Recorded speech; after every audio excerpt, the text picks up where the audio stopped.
Welcome to V9 news. ముందుగా headlines చూద్దాం. Palamuru project నిలిపివేతపై కేటీఆర్ ఫైర్. కేసీఆర్ భయంతోనే పనులు ఆపేశారని ఆరోపణ. రైతుల సంక్షేమం కోసం మొదలైన ప్రాజెక్టుని వెల్లడి. ప్రాజెక్టు ఆపేయడం దురాలోచన అని విమర్శ. రైతులను మోసం చేస్తున్నారని చంద్రబాబుపై ఆర్కే రోజా ఫైర్. యూరియా బ్లాక్ మార్కెట్లో అమ్ముతున్నారని ఆరోపణ. ఏడాది రోజులుగా రైతులకు నరకం చూస్తున్నారని విమర్శ. అన్నదాత కష్టాలు రెట్టింపు చేశారని వ్యాఖ్యలు.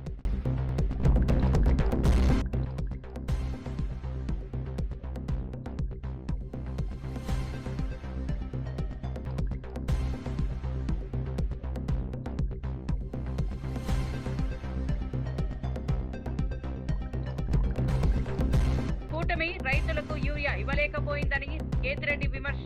యూరియా తెలంగాణకు అక్రమంగా వెళ్తోందని ఆరోపణ. గిట్టుబాటు ధరల్లో విఫలమైందని కూటమిపై మండిపాటు. రైతుల సమస్యలు పట్టించుకోవడం లేదని తీవ్ర విమర్శలు. ఇక వార్త వివరాల్లోకి వెళ్తే, అన్నదాత పోరు కార్యక్రమంలో వైఎస్ఆర్సీపీ మాజీ ఎమ్మెల్యే కేతిరెడ్డి వెంకట్రామరెడ్డి సంచలన వ్యాఖ్యలు చేశారు. ఆంధ్రప్రదేశ్ లో రైతులకు యూరియా అందించడంలో కూటమి ప్రభుత్వం విఫలమైందని విమర్శించారు. ఏపీ నుంచి యూరియా అక్రమంగా తెలంగాణకు తరలిపోతోందని ఆరోపించారు. రైతులకు అవసరమైన ఎరువులు అందుబాటులో లేకపోవడం వల్ల పంటలు దెబ్బతింటున్నాయని ఆవేదన వ్యక్తం చేశారు. అంతేకాకుండా పంటలకు గిట్టుబాటు ధరలు కల్పించడంలో కూడా ప్రభుత్వం పూర్తిగా విఫలమైందని మండిపడ్డారు. రైతుల సంక్షేమానికి అండగా నిలుస్తామని హామీ ఇస్తూ అధికారంలోకి వచ్చిన కూటమి ప్రభుత్వం రైతుల సమస్యలను పట్టించుకోవడం లేదని విమర్శించారు. దీనికి పెద్ద విషయం అవసరం లేదు. నువ్వు ఆర్బీకేలు ఉన్నాయి, ప్రతి 2000 జనాభాకు సంబంధించి ఒక ఆర్బీకేలు ఉన్నాయి. రైతులు వచ్చి ఎంత కావాలని డిమాండ్ అని బుక్ చేసుకుంటే అక్కడే విషయం తెలిసిపోతుంది. ఎంత రైతులకు ఎంత అవసరం పడుతుంది, ఎంత యూరియా కావాలని. గతంలో అదే విధంగా చేసేవాళ్ళం. అంత ముందు కూడా చూసినాం మనం. 2019 కంటే ముందు వేరుశనగ పంపిణీ అప్పుడు ఏ విధంగా ఉండేది. మార్కెట్ యార్డ్ లో వచ్చి ఇట్లాగే చెప్పులన్నీ పెట్టేసి తెల్లారి 3 గంటలకు వచ్చి ఎదురు చూసేవాళ్ళు. తర్వాత క్రమంలో ఎప్పుడైతే ఆర్బీకే ద్వారా మనం ఇస్తున్నామో ఎక్కడే కానీ క్యూలు కానీ వేరుశనగలో ఈ విధంగా ఇబ్బందులు పడుతున్నాయని ఎక్కడే కానీ చూసిన సందర్భం లేదు. ఎందుకంటే ఒక ఆలోచన విధానం ఉండాలి, రైతాంగానికి మేలు చేయాలని ఒక ఆలోచన విధానం ఉండాలి. కానీ ఈ ప్రభుత్వం అలాంటివి ఏవే కానీ చేయకుండా ఎంత అవసరమవుతుందనేది కంప్లీట్ గా వ్యవసాయాన్ని పూర్తిగా నిర్లక్ష్యం చేసి వీళ్ళ సోకులకు వీళ్ళు ఇచ్చే స్టేట్మెంట్ మనం చూస్తూనే ఉన్నాం. ఈ 2 ఏళ్లలో వరి ఏ విధంగా గిట్టుబాటు ధర లేకుండా పోయింది. మిరప కోసం ఏ విధంగా గిట్టుబాటు అయింది. నేను ఒకసారి ముదుగుబ్బ నుంచి పులివెందులు పోతుంటే మా ముదుగుబ్బ నుంచి దగ్గర 500-600 మంది పొద్దున్నే బొలేరోలోను ఆటోలోనూ పోతున్నారు. ఏమా ఇట్లా వస్తున్నారంటే ఈడ మిరపకు ఉంది అని చెప్పి మిరప కోసం పోయడానికి పోతున్నాం పట్టణానికి అన్నారు. సరే అని చెప్పి అమృతపల్లి దగ్గర అడిగినా, అక్కడున్న రైతులను అడిగినా, ఏం లేదా మిరప ఎంత ఉపయోగపోతుందంటే గతంలో 53 కేజీలు, ఒక మూటకి 53 కేజీలు వాళ్ళు లెక్కేస్తారట. 53 కేజీలు లెక్కేసేది గతంలో 5,000, 6,000 ఉండేది.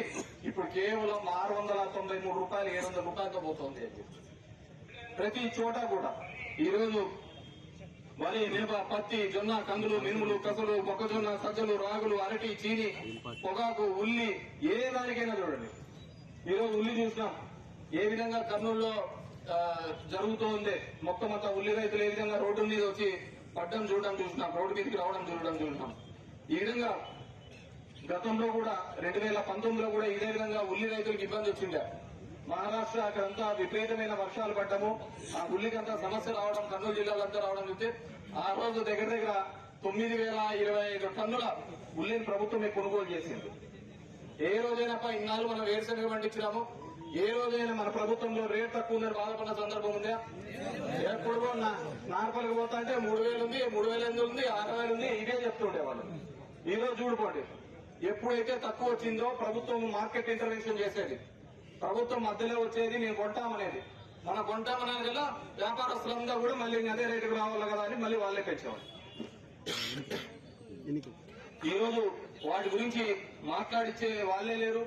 ధరల స్థిరీకరణ గురించి ఆలోచించే వాళ్ళే ఈరోజు కరువైన పరిస్థితి. అదేవిధంగా మనం 13,000 ఇంధనం ఇచ్చే వాళ్ళం, ఈయన వచ్చి 20,000 ఇస్తానని చెప్పారు. అందరికి ఇచ్చి పడేస్తాను, నాయన అట్లేం లేదు అన్నదాతలకు అందరికీ అని చెప్పేసి. Andhra Pradesh assembly speaker Ayyanna Patrudu YCP ఎమ్మెల్యేలకు స్పష్టమైన సూచనలు ఇచ్చారు. అందరూ ఎమ్మెల్యేలలాగే వైసీపీ ఎమ్మెల్యేలకు కూడా మాట్లాడేందుకు సమయం ఇస్తామని హామీ ఇచ్చారు. బయట ప్రెస్ మీట్లు పెట్టి విమర్శలు చేయడం కంటే అసెంబ్లీలోనే ప్రజల సమస్యలు ప్రస్తావించాలని సూచించారు. ప్రజలు గెలిపించింది వారి సమస్యలు. మీరు అసెంబ్లీలో చర్చించేందుకు, పరిష్కారం చూపించేందుకు అని స్పీకర్ గుర్తు చేశారు. కదా అంతే రూల్స్ ప్రకారంగా చూస్తే నీకు ఇవ్వడానికి వీల్లేదు. నేను అందుకే ఇవ్వలేకపోతున్నాను. నేను ఇస్తే కానీ రాను. నిన్న కూడా ఒక స్టేబుల్ ఇచ్చి జగన్మోహన్ రెడ్డి స్టేబుల్ ఇచ్చాడు. నాకు వాదా ఇవ్వకపోతే రాను అని ఇస్తే జగన్మోహన్ రెడ్డి గారు మీకు ఒకటి మనం చేస్తాము, మంచికో చెడ్డకో ప్రజలు మమ్మల్ని ఎన్నుకున్నారండి. 11 సీట్లు ఇచ్చారు. దేవుడి స్క్రిప్ట్ అది. ఈ 11 రావాలనుకున్నట్టు దేవుడు ఆర్గనైజాడు. కానీ మీ చేష్టలు తప్పేటంటే సంవత్సరం 3 నెలలు అయింది. ఇప్పుడు వచ్చి ఒక్కసారి కూడా మీరు అసెంబ్లీకి రాలేదు. ఫస్ట్ డే ప్రమాణ స్వీకారానికి తప్పించి రాలేదు. ఇది రాజ్యాంగం పద్ధతి కాదు. మనం రాజ్యాంగ పద్ధతిలో నడాలి. రాజ్యాంగం చెప్పినట్టు చేయాలి. ఈ పెద్దలు ఇచ్చిన రూలింగ్. మీరు 11 మంది ఎలా గెలిచారండి? ప్రజలు ఓట్లేస్తే గెలిచారు. ఆ ప్రాంతాలకు సమస్యలు వస్తే అసెంబ్లీలో మాట్లాడతారు. మా తరపునే కదా మీకు ఓట్లేశారు. మరి మీరు ఎందుకు అసెంబ్లీకి రావట్లేదు? ఆ ఎమ్మెల్యేలు పాపం వచ్చి ఆ ప్రజా సమస్యలు, ఆ ప్రాంతంలో ఉన్న సమస్యలు చెప్పుకునే అవకాశం లేకుండా చేస్తారా? ఆ ప్రజలు ఎంత ఇబ్బంది పడతారండి? పోనీ ఇవన్నీ చెప్పారు. రోజు మా ప్రెస్లో మాట్లాడుతున్నాం. ఈ మాట్లాడింది మీ అసెంబ్లీకి వచ్చి అసెంబ్లీలో మాట్లాడు. నేను నిన్ను ఆహ్వానిస్తాను. రేపు 18 నుంచి అసెంబ్లీ ఉంది. మళ్ళీ అసెంబ్లీ నుంచి రేపు 18 పెట్టాను. రా అసెంబ్లీకి రా. 11 ఎమ్మెల్యేలు కలిసి రండి. మీ సమస్యలు మాట్లాడండి. ప్రభుత్వం చేస్తున్న విధానం గురించి ఏం తప్పులు ఉంటే విమర్శించండి. సరిదిద్దుకోమని చెప్పండి. అసెంబ్లీలో మాట్లాడుతూ ఉన్నటువంటి ఉపయోగం ఏంటంటే అక్కడ మంత్రులు ఉంటారు, ముఖ్యమంత్రి ఉంటారు, డిప్యూటీ ముఖ్యమంత్రి ఉంటాడు, అధికారులు ఉంటారు. మీరు ఎప్పుడైతే అసెంబ్లీలో మాట్లాడతారో అసెంబ్లీ రికార్డ్ అవుతుంది. దానికి వెంటనే మంత్రి గారి సమాధానం చెప్పాలి. అసెంబ్లీలో ఉన్నట్టు చెప్తాడు, లేకపోతే పరిశీలిస్తానండి, తప్పనిసరి చేస్తాను, మంత్రి గారు సమాధానం చెప్తారు. మరి నువ్వు ధైర్యంగా అసెంబ్లీలో అడుగు పెట్టకుండా ఈ సమస్యలు చెప్పకుండా బయట ప్రెస్ మీట్లు పెట్టి మాట్లాడితే ఎంత సపోజ్? వేదిక ఉంది మనకి, అఫీషియల్ వేదిక. తెలంగాణ ప్రజలతో బీఆర్ఎస్ సంబంధం ఇక మిగల్లేదని ప్రభుత్వ విప్ ఆది శ్రీనివాస్ తీవ్రంగా విమర్శించారు. పార్టీ పేరు మార్చుకున్న రోజే పేగుబంధం తెంచుకున్నారని అన్నారు. తెలంగాణ వాదాన్ని కేవలం సెంటిమెంటల్ గా వాడుకోవడమే తప్ప ప్రజల కోసం ఏమీ చేయలేదని ఆరోపించారు. తెలంగాణ బిడ్డ ఉపరాష్ట్రపతి పదవికి బరిలో ఉన్నప్పుడు బీఆర్ఎస్ ఎందుకు ఓటు వేయలేదని ప్రశ్నించారు. అందుకే నేను ఈ మధ్యలో ఒక మాట అన్నా, టీఆర్ఎస్ పార్టీని బీఆర్ఎస్ పార్టీగా మార్చుకున్న రోజే తెలంగాణ ప్రాంత ప్రజలతో పేగుబంధం తెంచుకున్నారు మీరు చెప్పన్నా. తెలంగాణ సెంటిమెంట్ రంగరించి అధికారం రావాలని చెప్పండి. పదే పక్కన ఆంధ్ర రాష్ట్రంతో పోలుస్తూ, ఆంధ్ర రాష్ట్రానికి సంబంధించి చంద్రబాబును బూచిగా చూపిస్తూ తెలంగాణ వాదాన్ని సెంటిమెంట్గా రంగరించాలని చూడడమే తప్ప మీరు తెలంగాణ ఇచ్చిన మీరా కుమారికి ఆ రోజు ఎందుకు ఓటేయాలో సమానం చెప్పాలి. తెలంగాణ కోసం పోరాటం చేసినట్టు తెలంగాణ బిడ్డ ఈరోజు ఉపరాష్ట్రపతిగా బరిలో ఉంటే ఎందుకు ఓటేయారో ఈరోజు తెలంగాణ ప్రజలకు సమానం చెప్పాలి. మొన్ననేమో యూరియా ఎవరిస్తే వారికి ఓటేస్తామంటారు. అంటే కేటీఆర్ గారి మాటలు ఎంత చౌకగా ఉన్నాయో ఆలోచించాలి. మాజీ మంత్రి ఆర్కే రోజా రైతుల సమస్యలపై చంద్రబాబును తీవ్రంగా విమర్శించారు. రైతులు నిట్ట నిలువునా మోసం చేస్తున్నారని ఆరోపించారు. రాష్ట్రంలో యూరియాను బ్లాక్ మార్కెట్లో అమ్ముకుంటూ రైతాంగాన్ని దోచుకుంటున్నారని మండిపడ్డారు. 7 రోజులుగా రైతులకు నరకం అంటే ఏంటో చూపిస్తున్న ప్రభుత్వం ఇదేనని ఎద్దేవా చేశారు. అన్నదాతను ఆదుకోవాల్సిన బదులు వారి కష్టాలను రెట్టింపు చేస్తున్నారని రోజా వ్యాఖ్యానించారు. మూకుమ్మడిగా అందరినీ కూడా నిట్ట నిలువునా మోసం చేస్తున్నారో మీరు అందరూ గమనిస్తున్నారు. ముఖ్యంగా ఈరోజు చూస్తే కూటమి ప్రభుత్వం అధికారంలోకి వచ్చి 15 నెలలు అవుతుంది. ఈ 15 నెలల్లో రైతుల జీవితాలకి నరకం చూపిస్తున్నారు.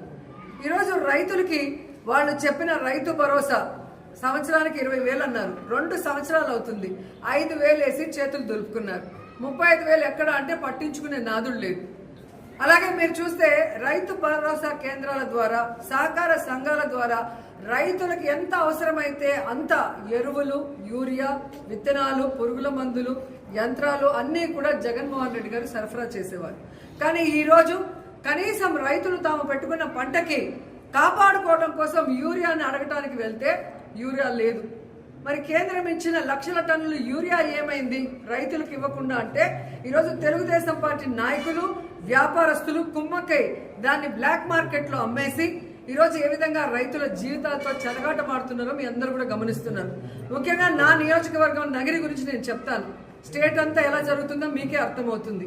ఎందుకంటే ఈ రోజు నగరి నియోజకవర్గంలో నిన్నటి వరకు రైతులకు కావాల్సిన యూరియా ఇవ్వకుండా దాన్ని బ్లాక్ మార్కెట్లో అమ్ముకుంటే రైతులు విధిలేని పరిస్థితుల్లో తమిళనాడుకు వెళ్లి కనకమ్మ సత్రంలో, అలాగే పల్లిపట్టులో, తిరుత్తనిలో, ఎన్ఎన్ కండ్రిగలో, పొద్దుటూరులో ఈరోజు వెళ్లి ఎక్కువ డబ్బుకి మరి ఈరోజు కొనుక్కొని ట్రాన్స్పోర్ట్ ఛార్జెస్ మళ్ళీ కూడా దాని మీద భారీగా వేస్తే ఈరోజు రైతన్నలు వెన్నెముక విరిగిపోయే విధంగా, అంటే ఈ వెన్నుపోటు రాజకీయాలు చేసే చంద్రబాబు నాయుడు ఆఖరికి మామతో పాటు రైతులను కూడా ఎలా వెన్నుపోటు పొడిచారో ఒకసారి చూసుకోండి.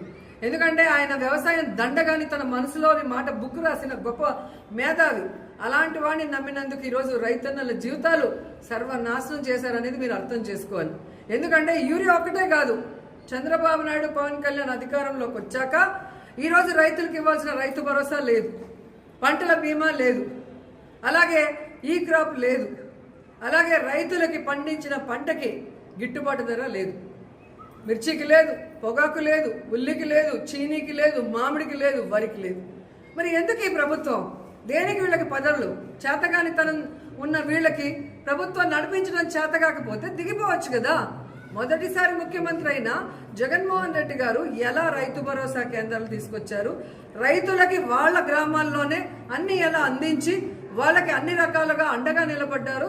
మీరెందుకు ఈరోజు ఇంత సీనియారిటీ ఉందంటారు? 4 సార్లు ముఖ్యమంత్రి అయిన మీకు ఎందుకు రైతుల్ని కాపాడుకోలేకపోతున్నారు, రైతు సమస్యలు ఎందుకు తీర్చలేకపోతున్నారని అడుగుతున్నా.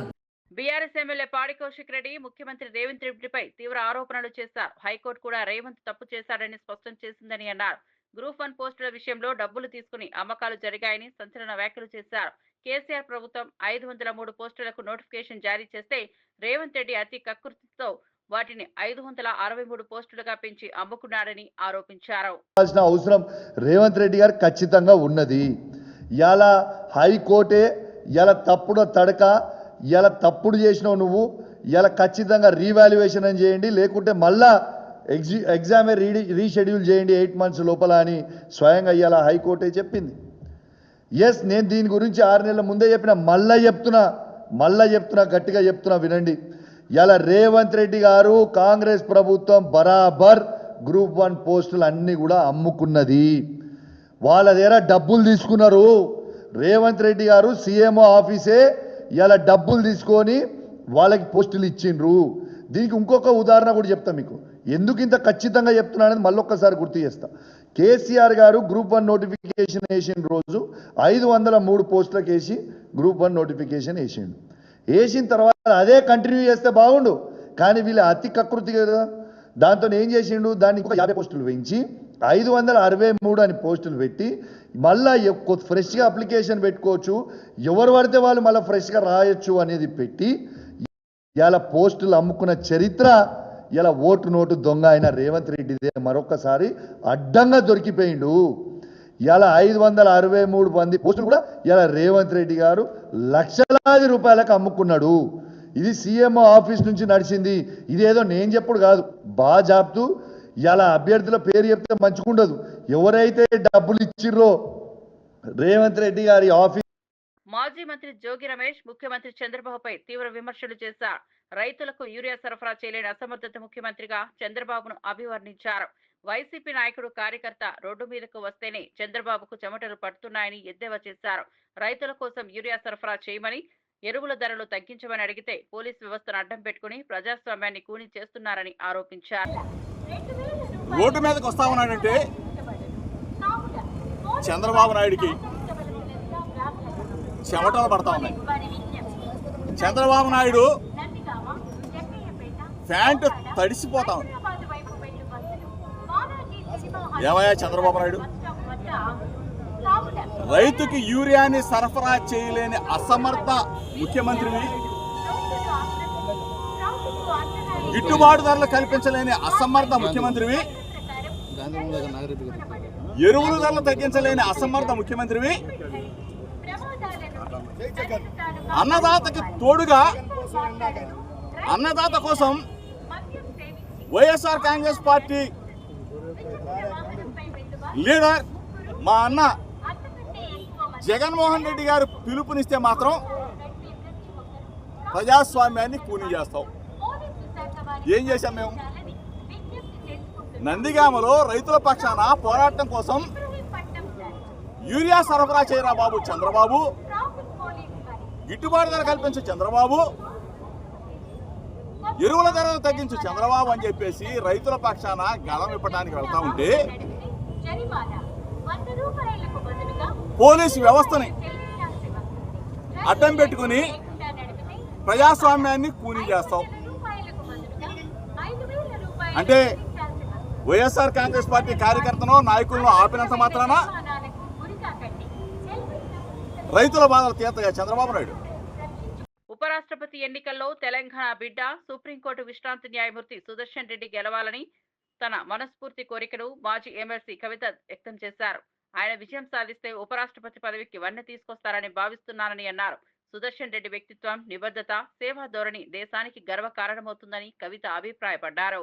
వైస్ ప్రెసిడెంట్ ఆఫ్ ఇండియాగా ఒక కంప్లీట్ ఆపోజిషన్ పార్టీ అభ్యర్థిగా దేశంలో ఉన్నటువంటి అనేక పార్టీలు సపోర్ట్ చేసినటువంటి వ్యక్తి గెలవాలని కోరుకోవడం కూడా అది డెఫినెట్గా ఒక పాజిటివ్ ప్రాంతీయవాదం అవుతుందని చెప్పి నేను మనస్ఫూర్తిగా భావిస్తూ ఉన్నాను. ఇది పార్టీలకు అతీతంగా తెలంగాణ బిడ్డ కాబట్టి ఆయనకు ఒక అవకాశం వచ్చింది కాబట్టి. అంటే నేను ఒక వ్యక్తిని ఎప్పుడు జీవితంలో మర్చిపోలేను. శేషన్ గారు అని ఉండే, టిఎన్ శేషన్ గారు. ఆయన వచ్చేంత వరకు కూడా ఎవరికి అసలు భారతదేశంలో ఎలక్షన్ కమిషన్ అని ఒకటి ఉందని మా సామాన్య ప్రజలకు తెలియదు. కానీ ఆయన వచ్చిన తర్వాత ఆ పోస్టుకు వన్నే వచ్చింది. సుదర్శన్ రెడ్డి గారు కూడా గెలిస్తే డెఫినెట్గా వైస్ ప్రెసిడెంట్ పోస్టుకు కూడా వన్నె తెస్తారని నేను అనుకుంటున్నాను. ఎందుకంటే అనేక సందర్భాల్లో ఆయన చూసినాం, ఆయన ఇచ్చినటువంటి పాజిటివ్ తీర్పులు కానీ, ఆయనకు ఉన్నటువంటి కాన్స్టిట్యూషనల్ ఎక్స్పర్టీస్ కానీ చూసినాం. అటువంటి అవకాశం వారికి వస్తే బాగుంటుందని చెప్పి మనస్ఫూర్తిగా నేను కోరుతా ఉన్నాను. కాంగ్రెస్ పార్టీ అసలు బీసీల కోసం పోరాడే పార్టీ కాదని ప్రజాశాంతి పార్టీ అధ్యక్షుడు కేఏ పాల్ విమర్శించారు. కాంగ్రెస్ అంటేనే రెడ్డిల పార్టీ అని ఎద్దేవా చేశారు. బీసీల కోసం పోరాడుతున్నామని చెప్పుకుంటూ ఉపరాష్ట్రపతి అభ్యర్థిగా బీసీ నేత హనుమంతరావు ఎందుకో ప్రకటించలేదని ప్రశ్నించారు. 2 తెలుగు రాష్ట్రాల్లో ఇప్పటి వరకు 12 మంది రెడ్డిలను ముఖ్యమంత్రులుగా చేసిన కాంగ్రెస్ ఒక్కరోజైనా బీసీల గురించి ఆలోచించలేదని పాల్ ఆరోపించారు. ఎలక్షన్ సూటిగా చెప్తున్నాను, ఒక బీసీ సీనియర్ మోస్ట్ లీడర్ అయిన హనుమంతరావు గారిని ఎందుకు నామినేట్ చేయలేదు? 42% బీసీలు ఉన్నారని 50 నుంచి తగ్గించి మేము బీసీల కొరకు పోరాటం చేస్తామని పెద్ద కబుర్లు ఆడుతున్నారు ఈ కాంగ్రెస్ పార్టీ. 55 సంవత్సరాలు కాంగ్రెస్ పార్టీ దేశంలో ఏలింది. 12 మంది రెడ్డిల్ని ముఖ్యమంత్రి చేసింది 2 తెలుగు రాష్ట్రాల్లో. ఏ ఒక్కరోజైనా బీసీల పట్ల న్యాయం చేసిందా? లేదు. అదే ఒక హనుమంతరావు గారు లాంటి క్యాండిడేట్ని పెట్టమని నేను రికమెండ్ చేశాను, ప్రపోజ్ చేశాను, వాళ్ళ ఎంపీలు ఉంటుండగా మాట్లాడాను, చేయలేదు. చేసుంటే మోదీ మెడలు వంచి 788 ఎంపీలతో బెట్టింగ్ యాప్ లోక్సభలో రాజ్యసభలో బిల్లు పెట్టి పాస్ చేయించానా లేదా? అంటే బహుజన్లారా, బీసీ, ఎస్సీ, ఎస్టీ, క్రిస్టియన్, ముస్లిం ఆలోచించండి. నేను చెప్తుంది సత్యమా కాదా? కాంగ్రెస్ పార్టీ రెడ్డిల్ది. పాలమూరు రంగారెడ్డి ఎత్తిపోతల పథకం నిలిపివేతపై సీఎం రేవంత్ రెడ్డిపై బీఆర్ఎస్ వర్కింగ్ ప్రెసిడెంట్ కేటీఆర్ తీవ్ర స్థాయిలో విమర్శలు గుప్పించారు. కేసీఆర్ హయాంలో ఈ ప్రాజెక్టు పనులు 90% పూర్తయ్యాయని, మిగతా 10% పనుల కోసం భూసేకరణ కూడా జరిగిందని గుర్తు చేశారు. ఆ పనులను పూర్తి చేస్తే కేసీఆర్ పేరును ప్రజల గుండెల్లో నిలుపుకుంటారని తెలిసి అదే భయంతోనే ప్రాజెక్టును పడావు పెట్టారని కేటీఆర్ ఆరోపించారు. కేసీఆర్ కృషి, తెలంగాణ రైతుల సంక్షేమం కోసం ప్రారంభించిన ప్రాజెక్టును ఇలా నిలిపివేయడం దురాలోచన తప్ప మరేదేది కాదని ఆయన విమర్శించారు.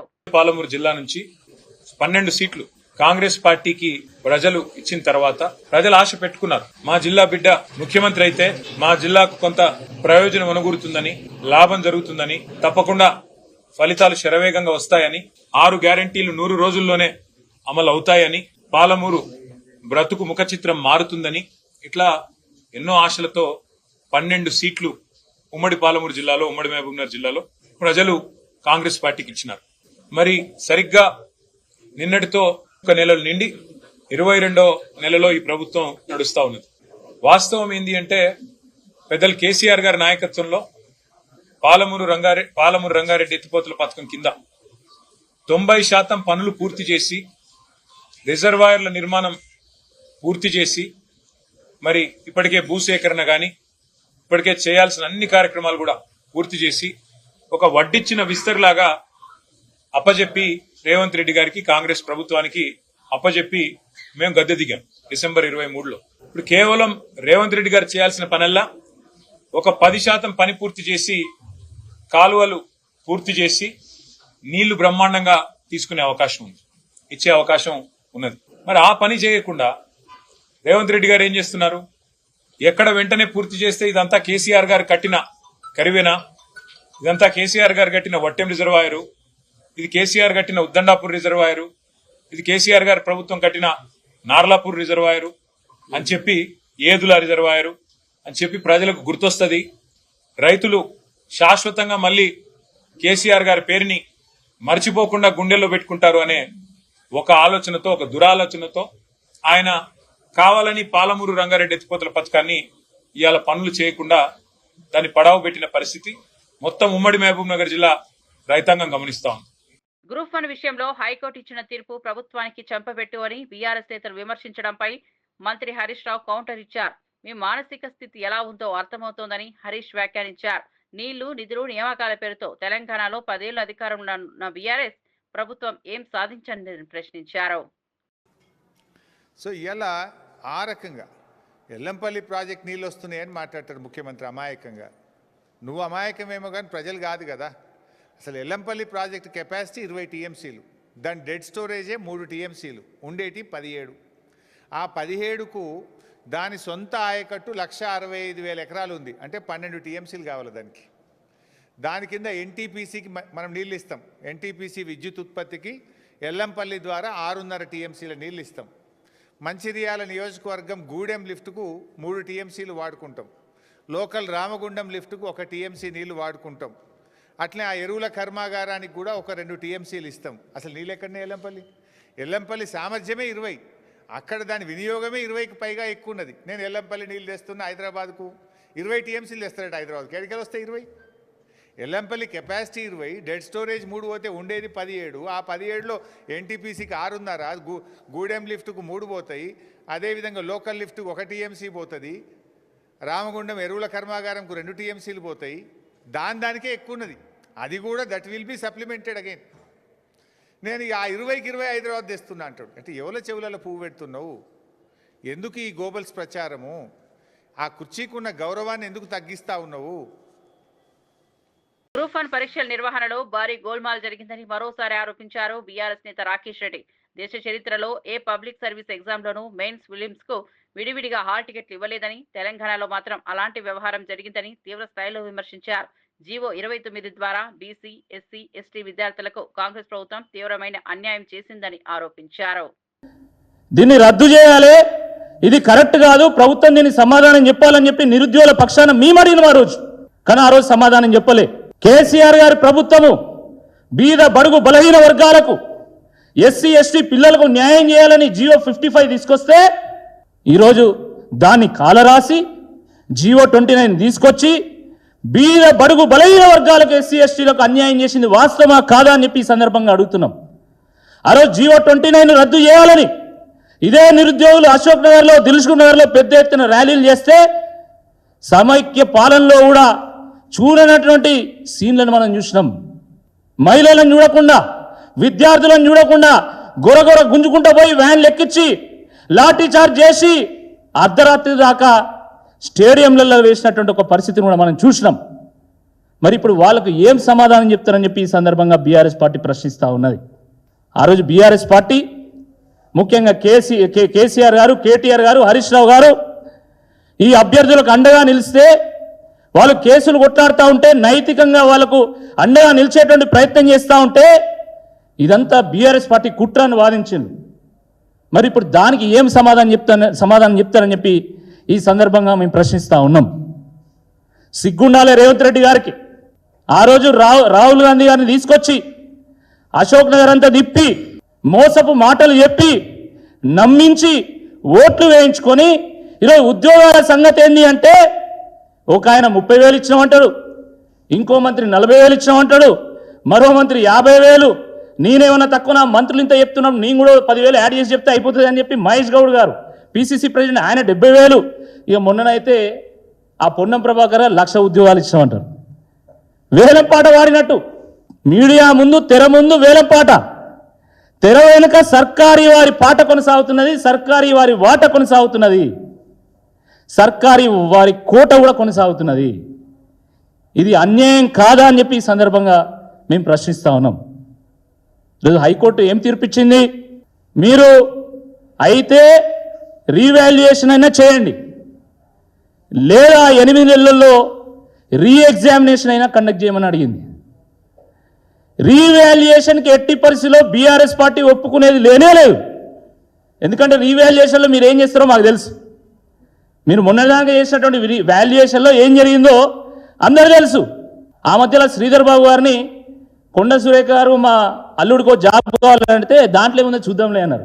అంటే మంత్రులు మీరంతా ఏమేం చేస్తాను, ఎట్లా ఉద్యోగాలు పంచుకుంటున్నారో చాలా స్పష్టంగా ప్రజలకు అర్థమైపోయింది, యువకులకు అర్థమైపోయింది.